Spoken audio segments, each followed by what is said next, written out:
नमस्कार दोस्तों, मैं अजीत द्विवेदी अपने यूट्यूब चैनल पर यानी अजीत कोचिंग क्लासेस पर मैं आपको टाइम टेबल बताने वाला हूं क्लास 10th का कि कैसे पढ़ाई करना है।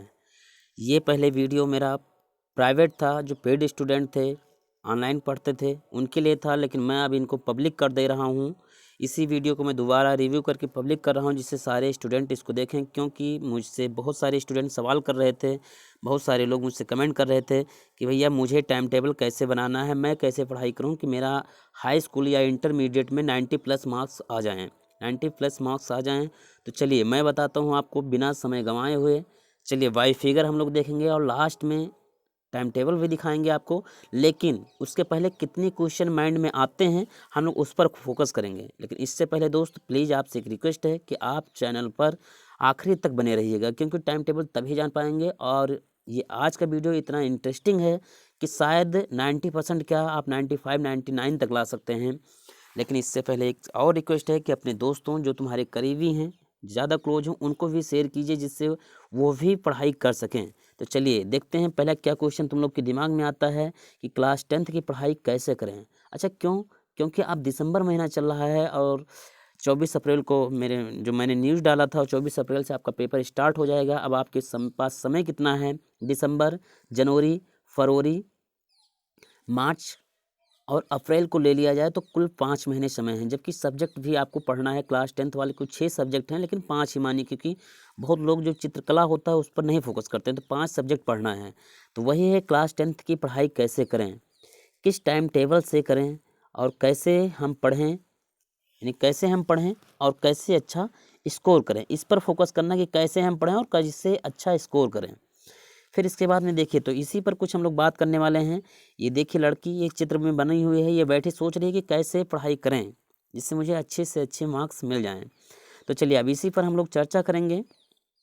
देखिए इनके कुछ मतलब गार्जियंस हैं, कुछ चाहने वाले हैं जो बहुत ज़्यादा करीबी हैं, वही बताते हैं कि बेटा हाई स्कूल और इंटरमीडिएट ही करियर होता है, इस पर आपको करना है ज़्यादा फोकस, क्योंकि यही आपके लाइफ करियर को लेकर जाएगा। आपको क्या करना है यही हाई स्कूल और इंटरमीडिएट डिसाइड करता है। इसलिए ये इनको समझा रहे हैं, आप अच्छे से देखिए बाखूबी ये कैसे समझा रहे हैं। और फिर अगला एक बात यहाँ पर बच्चे करते हैं कि क्लास 10th और इंटरमीडिएट ऐसी 2 क्लासेस हैं जो हमारे करियर पर प्रभाव डालते हैं। ये एक दूसरे पर सोचते हैं, क्यों? क्योंकि उनके पहले उनके चाहने वाले करीबी ने इनको बताया है, इसलिए अब ये बच्चे सोच रहे हैं कि यार क्लास 10th और 12th की ऐसे 2 क्लासेस हैं जो हमारे करियर पर प्रभाव डालते हैं, तो मुझे अब कैसे पढ़ना है। तो चलिए हम लोग देखते हैं। अब देखो ये लड़का सोच क्या रहा है, हम लोग उस पर काम करते हैं। देखिए कैसे अपना टाइम टेबल बनाएं, ये सोच रहा है मस्ती से। इधर छोटे छोटे बच्चे जो और हैं, ये लोग यही पर काम करें, किस सब्जेक्ट को कैसे पढ़ें, यही डिस्कस हो रहा है। कि बिना बातों को ध्यान रखें, यानी किन बातों को ध्यान रखें, किन बातों को ध्यान रखें, कैसे पढ़ें, टाइम टेबल कैसे बनाएं। ये सारे लोग परेशान हैं इसी चीज़ को लेकर। और तो देखिए मैं क्लास 10th के लिए टाइम टेबल लेकर आया हूँ। वो क्लास 10th के सभी बोर्ड के बच्चों के लिए है, चाहे वो यूपी बोर्ड के हों, चाहे झारखंड बोर्ड के हों, चाहे सीबीएसई बोर्ड के हों, चाहे बंगाल बोर्ड के हों, चाहे बिहार बोर्ड हों या किसी अन्य बोर्ड के हों। मैं सबके लिए time table authentic time table लेकर आया हूँ जो सबके लिए एलिजिबल है। अब देखिए सब्जेक्ट कितने होते हैं हमारे, तो सब्जेक्ट या तो मैथ होगा, साइंस, एसएसटी, इंग्लिश और हिंदी। ये 4 सब्जेक्ट यानी 5 सब्जेक्ट जो हैं सबके सबके कॉमन होते हैं। इन 5 सब्जेक्ट में ना तो किसी से पूछना है कि मैं कैसे क्या करूं, ये सबके होते हैं। एक यहाँ लास्ट वाला जो छठा सब्जेक्ट है, इस पर थोड़ी सी प्रॉब्लम होती है। किसी की ड्राइंग है यानी चित्रकारी है, चित्रकला है, और किसी का कंप्यूटर साइंस है। तो मैं बता दूं जिसकी चित्रकला है उसके लिए तो कोई दिक्कत नहीं है, और जिसका कंप्यूटर साइंस है उसके लिए भी कोई दिक्कत नहीं है। तो चलिए अब हम लोग देखते हैं कैसे क्या करना है। सबसे ज़्यादा कॉन्सेप्चुअल, सबसे ज़्यादा टफ विषय क्लास 10th के लिए या बहुत सारे स्टूडेंटों के लिए अगर माना जाता है तो वो है मैथ और साइंस। क्या है? मैथ और साइंस, यही 2 सबसे ज़्यादा टफ सब्जेक्ट माने जाते हैं। क्यों माने जाते हैं आप यहाँ देखिए, क्यों माने जाते हैं तो उसका रीज़न मैं आपको यहाँ दे रहा हूँ। क्योंकि कॉन्सेप्ट इसमें क्लियर करना होता है, प्रैक्टिस ज़्यादा से ज़्यादा करना होता है। और मैथ और साइंस एक ऐसा सब्जेक्ट है जो न्यूमेरिकल की भरमार होती है, न्यूमेरिकल बहुत ज़्यादा होता है। इसलिए इसमें हमको क्या करना होता है? Hard work. क्या करना होता है? Hard work. किसमें? मैथ और साइंस में। तो अभी मैं दिखाऊंगा कि देखिए जिसका टाइम टेबल बना है वो बच्चे कैसे आराम से बैठ के पढ़ रहे हैं और उनको एहसास भी नहीं हो रहा है कि मैं बोर फील कर रहा हूँ। तो देखिए ये लड़का है आपके सामने, मैथ और साइंस पढ़ रहा है, कॉन्सेप्ट इनका अपना क्लियर कर रहा है, प्रैक्टिस सेट लगा रहा है, न्यूमेरिकल और हार्ड वर्क कर रहा है। क्यों? क्योंकि इसका टाइम टेबल बना हुआ है। तो चलिए अब हम लोग देखते हैं। अच्छा, टाइम टेबल बनाने से पहले आपको ये मोस्ट इम्पॉर्टेंट है, अगर आपको 90 प्लस लाना है तो पहले इस पर काम करना होगा भैया। सबसे पहले अपने सिलेबस को देखिए, कितना सिलेबस रेड्यूस है, कितना पढ़ना है, कौन से सब्जेक्ट में किस सब टॉपिक से ज़्यादा मार्क्स आते हैं, पहले हम उनको कवर करेंगे। जैसे मान लीजिए हम थोड़ी देर के लिए मैथ ले लेते हैं, तो अब मैथ का पहला चैप्टर देखिए क्या है। थोड़ा मैं साफ पेज लेता हूँ। मैथ का पहला चैप्टर देखिए, अगर हम मैथ लेते हैं तो मैथ का जो पहला चैप्टर है, उस पहले चैप्टर से मुझे शायद 5 मार्क्स के आते हैं क्वेश्चन, यही तक मेरा उम्मीद है। लेकिन अब इससे ज़्यादा भी मार्क्स लाने वाले कोई चैप्टर हैं, तो पहले जैसे अब त्रिकोणमिति है, त्रिकोणमिति, ट्रिग्नोमेट्री, ट्रिग्नोमेट्री, अब ये शायद 10 से 12 नंबर कुछ ऐसे लाता है मार्क्स। इसके बाद में मेंसुरेशन है। तो देखिए, जो मार्क्स ज़्यादा लाते हैं, जो चैप्टर ज़्यादा मार्क्स गेन करते हैं, पहले हमको उनको कवर करना है, उनको ज़्यादा रिवीजन करना है। क्यों? क्योंकि तभी हम 70 के नियर अबाउट में पहुँचेंगे। 90 प्लस जो मेरा टारगेट है, तभी मैं उस पर फोकस कर पाऊँगा। तो चलिए अब देखते हैं इसके बाद में क्या है। तो क्लास यानी 10th की क्लास में मेनली मैथ, साइंस और इंग्लिश पर ज़्यादा फोकस होना चाहिए। अब बच्चों के माइंड में क्वेश्चन आया होगा कि सर किस सब्जेक्ट को ज़्यादा फोकस करें। तो मैं आपको बता दूं, क्लास 10th में सिर्फ मुख्य रूप से आपको मैथ, साइंस और इंग्लिश पर ज़्यादा फोकस करना चाहिए। और इन दोनों में सबसे ज़्यादा अगर फोकस करना है तो मैथ और साइंस में। क्यों? क्योंकि इंग्लिश कि अगर आप ग्रामर ज़बरदस्त जानते हैं तो भैया इंग्लिश आपके लिए हलवा है। यानी 70 में आपको 68, 67 मार्क्स मिल जाते हैं। मैं आपको अभी अपनी मार्कशीट भी दिखाऊंगा। उस मार्कशीट में देखिएगा कैसे मार्क्स मिले हैं मुझे उस टाइम जब किसी को मार्क्स 60 प्लस भी नहीं मिलते थे। तब देखिए, टाइम टेबल 2 है, 2 टाइम टेबल बनाएंगे। पहले नॉर्मल दिनों के लिए, नॉर्मल दिन मीन्स है मंडे ट्यूसडे, जिस दिन हम स्कूल को जाते हैं यानी कोचिंग जाते हैं उस दिन का। और छुट्टी के दिनों के लिए टाइम टेबल क्या रहेगा, तो चलिए देखते हैं। अब छुट्टी के दिनों के लिए पहले टाइम टेबल देखते हैं। 1 घंटा साइंस और 1 घंटा मैथ, आराम से फुल एंजॉय के साथ पहले मतलब साइंस पढ़िए, फिर मैथ पढ़िए, फिर मूड बदले फिर साइंस पढ़िए, फिर मैथ पढ़िए, कोई क्विज करिए, क्वेश्चन करिए। इसके बाद में अगर फुल मूड नहीं है पढ़ने का तो आप हिंदी पढ़िए, एसएसटी पढ़ लीजिए। ये छुट्टी के दिनों का टाइम टेबल है।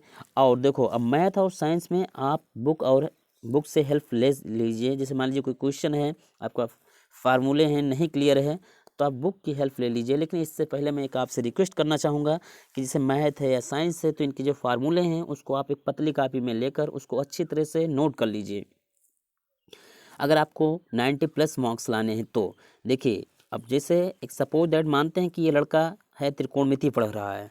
त्रिकोणमिति में इनको समस्याएं देखो कहाँ हो सकती हैं। त्रिकोणमिति ये कैसे हैंडल कर रहा है। मेरा टारगेट है, मैंने माना है कि त्रिकोणमिति में 200 क्वेश्चन हैं, तो मेरा टारगेट है कि मैं 50 क्वेश्चन को 1.5 से 2 घंटे में सॉल्व करूँगा। अब ऐसा आपको करना है, 50 क्वेश्चन 1.5 से 2 घंटे में सॉल्व करना है। ये टारगेट रख लो अपना। नहीं हो पा रहा है कोई बात नहीं, हम फिर से प्रयास करेंगे। पहली प्रैक्टिस में हो सकता है ना हो पाए, दूसरी प्रैक्टिस में भी ना हो पाए, लेकिन तीसरी चौथी में आप कोर्स आपका हो जाएगा। और अभी आपके पास 4 या 5 महीने पर्याप्त हैं। अब टाइम टेबल कैसे बनाएं, इस पर हम लोग काम करने वाले हैं कि टाइम टेबल कैसे बनाना है। तो देखिए, मैथमेटिक्स 2 घंटे, यानी अभी जो मैंने बताया था कि टारगेट 50 क्वेश्चन का पर डे, और साइंस 1 घंटे पर डे एक चैप्टर पर फोकस करना। देखिए, ये जो कुछ मैं लिख रहा हूँ ये बहुत ज़्यादा इंपॉर्टेंट है कि मैथमेटिक्स आपको 2 घंटे पर डे प्रैक्टिस करना है। नो डाउट, मतलब सारे काम छोड़ दो, हो या ना हो, लेकिन आपको 2 घंटे पर डे मैथ पर प्रैक्टिस करना है। और साइंस का एक चैप्टर, ज़्यादा नहीं, सिर्फ एक चैप्टर को आप पढ़िए 1 घंटे। उसका क्वेश्चन है, अगले दिन फिर 1 घंटे उस क्वेश्चन को सॉल्व करिए। उसका जो रिवीजन करना है, अभी मैं बताऊंगा किस टाइम पे आपको रिवीजन करना है और किस टाइम पे आपका लर्निंग टाइम होना चाहिए, किस टाइम आपका राइटिंग टाइम होना चाहिए। ये पूरा मैं शेड्यूल लेकर आया हूँ, आप थोड़ा सा इंतज़ार करते रहिए बस। देखिए, अब कोई लड़का यहाँ सोचे, मैंने बताया कि टाइम टेबल कैसे बनाएं, फिर मैंने बताया कि मैथमेटिक्स को 2 घंटे पढ़ें, टारगेट 50 क्वेश्चन को हैंडल करें, साइंस 1 घंटा पढ़ा जाए पर डे एक चैप्टर। किसी के बच्चे के मूड में ये भी आ सकता है कि अगर हम रिवीजन ना करें तो देखो भैया, जब रिवीजन नहीं करोगे, ये भी सोच रहे हैं कि अगर मैं रिवीजन नहीं करूँगा तो क्या होगा। भैया जब रिवीजन नहीं करोगे तो देखो क्या होगा, वो बहुत ज़बरदस्त सीन है। आप क्वेश्चन तो पढ़ोगे, क्वेश्चन कहोगे कि मुझे याद, मतलब मैंने पढ़ा है, लेकिन ऐसे बैठे रहोगे एग्जाम हॉल में, बिल्कुल ऐसे बैठे रहोगे और उसका सलूशन आप नहीं दे पाओगे, एग्जैक्ट सलूशन। और जो आपका टारगेट है 90+ यानी 95+, वो अचीव नहीं कर पाओगे, आप ऐसे बैठे रहोगे। इसलिए अगर आप एक चैप्टर पढ़ते हो ठीक है, लेकिन उसका रिवीजन ज़रूरी है। अब देखिए किस पर मुझे ज़्यादा फोकस करना है। अगर आपको नंबर सच में लाना है तो किस पर ज़्यादा फोकस करना है, इस पर आओ देखते हैं। फार्मूलेज पर, कॉन्सेप्ट पर, डेट, जैसे जो एसएसटी के डेट होते हैं उन पर मुझे काम करना है। इंग्लिश ग्रामर, देखो अगर आपके मैथ के फार्मूले ज़बरदस्त क्लियर हैं तो आप सवाल को चुटकियों में लगा दोगे। साइंस है या हिंदी है या फिर एसएसटी, अगर कॉन्सेप्ट क्लियर है तो आप आराम से ले जाओगे। डेट उनके हैं, एसएसटी के जैसे डेट हैं, क्लियर हैं, तो आप एथेंटिक, मतलब 150 शब्दों में बोला है तो आप एक पेज में सिर्फ किस सन में कौन सी घटना घटी आप लिख दीजिए और उसको हाईलाइट कर दीजिए। फिर देखिए नंबर कैसे नहीं देता एग्जामिनर आपको। 70 में 68 मैं बोल रहा हूँ, आप ऐसे करके देखिए आपको 68 मार्क्स मिलेंगे। मैं अभी दिखा रहा हूँ अपनी मार्क्सशीट कि कैसे मुझे मार्क्स मिले थे। फिर देखिए लिटरेचर, अब देखिए इंग्लिश ग्रामर अच्छी होनी चाहिए। देखो मैंने अभी बताया था बीच में कि जिसकी इंग्लिश ग्रामर ज़बरदस्त है उसको क्या फ़ायदा मिलेंगे, लिटरेचर सेक्शन में उसको फ़ायदा मिलेगा, आराम से वो तैयार कर सकता है। अगर नहीं पता भैया चैप्टर, उसको याद है, एक बार पढ़ा है चैप्टर, कहानी पता है, वो खुद ट्रांसलेट करके लिख लेगा। राइटिंग सेक्शन ज़बरदस्त होती है, रीडिंग सेक्शन ज़बरदस्त होती है। कब? जब इंग्लिश ग्रामर जिसकी अच्छी होती है। इसीलिए मैं अपने कोचिंग में, चाहे ऑफलाइन हो या ऑनलाइन हो, मैं सबसे ज़्यादा इंग्लिश ग्रामर पर फोकस करता हूँ। इसलिए प्लीज़ अगर मेरे कोचिंग से हट के कोई और बच्चा भी देख रहा है तो आपको इंग्लिश ग्रामर पर फोकस करना चाहिए।